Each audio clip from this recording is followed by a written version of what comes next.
That does it for us. The news continues with Jake Tapper's exclusive interview with Israeli Prime Minister Benjamin Netanyahu, starting now.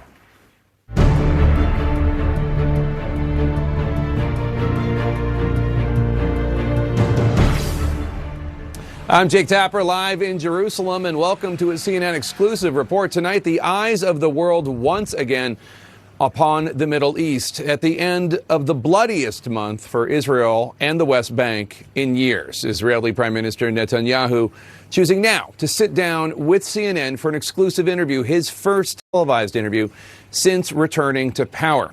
In recent days, the U.S. Secretary of State, CIA Director, and the White House National Security Advisor have all converged here, a clear sign that the Biden administration and its closest allies realize this region is frankly on the precipice. Over the next hour, you will hear directly from Prime Minister Benjamin Netanyahu on a number of key topics, including how he envisions any sort of peace with the Palestinians, the backlash to his new right-wing coalition government, whether Israel plans to further help Ukraine in its war against Russia, including militarily, and his relationships with both the current and former presidents of the United States. We started our conversation on the surge of violence between Israelis and Palestinians, which in recent days has set off fears of perhaps a new intifada, an uprising that could lead to a bloody, deadly war. Tonight, the U.S. State Department confirms senior U.S. officials are remaining in the Middle East after traveling here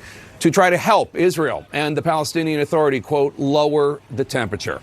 And that's where I started our exclusive conversation with Prime Minister Netanyahu earlier tonight.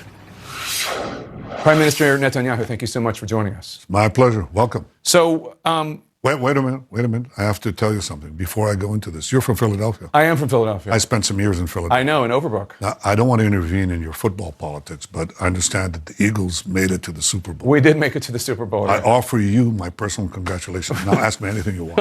All right, thanks. You're trying to butter me up a little bit. Yes, of course I am. But let's turn to a more serious subject, because we're speaking at a rather perilous time, it feels like, in this region right now.